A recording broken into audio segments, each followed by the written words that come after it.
If you click this video, chances are you're struggling to get that lower chest more defined. Sometimes it can just straight out look flat or saggy like this. But there are some things you can do to fix this. But first, let me ask you a question. Does your chest look like this or like this? Both need to do something similar, but there is one difference. Hello, what's up guys, welcome to another video. If you're new here, this is my channel Spartan Aesthetics, where we give tips on how you can achieve that Spartan physique. So if you're interested in getting that amazing body, click that subscribe button and that notification bell so you don't miss out on any tips. Now let's get started on how you can get that lower chest. If you're the one on the left, we need to fix something else first. You see, I'm almost 100% sure that even if this guy would have some muscular development in his chest, you wouldn't be able to see his lower chest. So if this is you need to fix your nutrition. You will have to lose some weight. That's because if you have a layer of fat covering your chest, you won't be able to see that line that separates your lower chest from your body. This is because the fat makes it look saggy and covers the actual muscle that you want to show off. So that's why you need to lose weight if this applies to you. But there is something else that both want to do. You both want to develop some more muscle in your lower chest. But first, let's talk about how you can actually target your lower chest. You see, based on the anatomy of the muscles, you wouldn't really say that you can target your lower chest. People say this because your chest mainly consists of two heads, the sternal and the clavicular head. But based on how the fibers run, we can actually see that we can target this lower part of the muscle. I say this because I see a lot of people online saying that you can't really target your lower chest,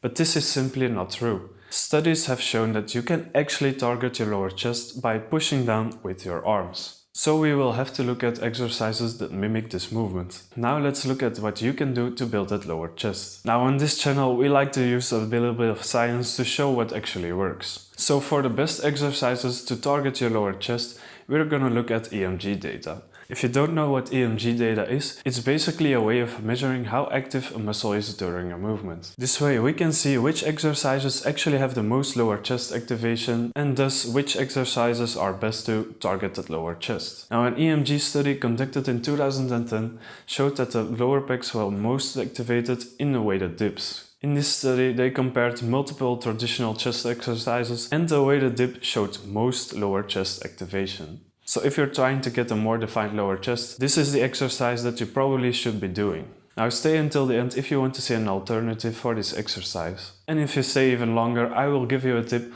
on how you can add weight to your weighted dip without having to buy an expensive weight belt.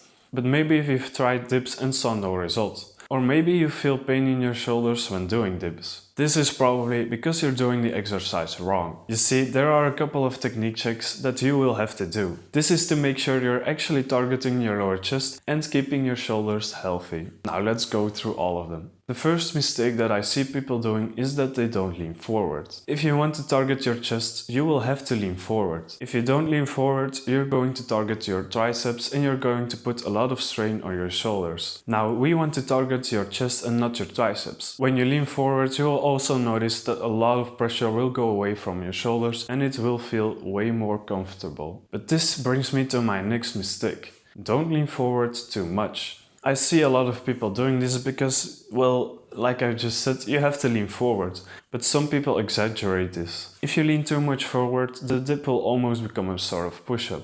This will activate your whole chest instead of just your lower chest. Instead, just lean slightly forward and keep your body like this during the whole exercise. It will be best to film yourself to make sure you're doing this exercise right, or you can ask a friend to check your technique while you're doing this exercise. Now it will take some time to master this movement and master this technique, but once you've mastered this, you will see rapid lower chest growth. The third mistake that I see a lot of people doing is swinging their legs to get back up. But the problem is you might not even realize that you're doing this. And most people don't think about their legs when doing the weighted dip because, well, you're mostly focusing on how you can target the lower chest. But the problem is you almost automatically swing your legs to get back up. This is because our body wants to make things as easy as possible. But it's very important to actively think about your legs when doing this exercise. You do want to bend your legs and keep them in the same position during the whole exercise. So avoid swinging them up like this. Swinging up will take away the actual work done by your chest. But don't worry, because in the beginning some swinging will actually happen because it's generally hard to control your legs during this exercise. But after a few times this will become way easier, so don't give up right away. Now if you are struggling with shoulder pain or you want to prevent it, we have to look at the following things. Most people know that when you are doing a bench press, you have to keep your shoulder blades retracted and depressed to create a stable base and keeps your shoulders healthy. But this also counts for the weighted dip. You want to keep your shoulder blades retracted and depressed during the whole exercise. You can do this by retracting your shoulder blades and depressing them back down when you're in the starting position. It will be hard to keep them retracted and depressed during the whole exercise, but I promise you that this is the best way to keep your shoulders healthy and avoid pain. Another mistake that I see a lot of people making is going down too fast on a weighted dip. You want to keep about a 90-degree angle between your forearms and your upper arms during the weighted dip. But you see, if you're going down too fast, you will risk going past that 90-degree angle. This will put a lot of strain on your joints and might even cause some shoulder pain. Instead, you should go down slowly until you feel a nice stretch on your pecs and then press back up. If you have great shoulder mobility, you might be able to go past the 90-degree angle, but I advise most people to not try this and stay with the 90-degree angle. Now here's a quick list that you can screenshot with all the bullet points I've mentioned before to go through when you're doing the weighted dip in your next workout.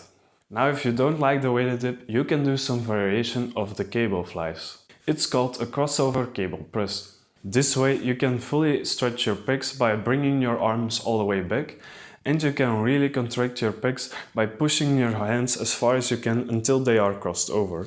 This has a bigger range of motion than the weighted dips and is also a great exercise to target your lower chest. You can do this exercise standing up, but I've seen better results when sitting on my knees. This is because it has a different angle because of the cables, and you're able to push a lot more down instead of vertical as opposed to standing up. This is also a great exercise to really feel that mind-muscle connection so that you really can focus on squeezing your pecs while doing this exercise. So I definitely advise you to give it a try and see what you like most. Now if you tried both of these exercises, let me know down in the comments below which exercise you preferred. Now if you don't want to buy an expensive weight belt, you can use this alternative. Just put the weights in between your legs like this. Squeeze your knees together to keep the weight in place and bend your knees so that it's easier to keep the weight in place. I've personally used this myself even for weighted pull-ups because I find it a great way to go around purchasing a weight belt. But if you have the money, of course I advise you to buy one because they are really comfortable. But if you don't want to spend more money, you can use this alternative. But when you're starting to lift heavier weights, it's best to just buy a weight belt because you can't really fit a dumbbell of 50 kilograms between your legs. Leave a like if you learned something new. You can also look at my other videos to see how you can get that aesthetic Spartan physique. Feel free to subscribe if you want to see more videos like this, and I'll see you guys later.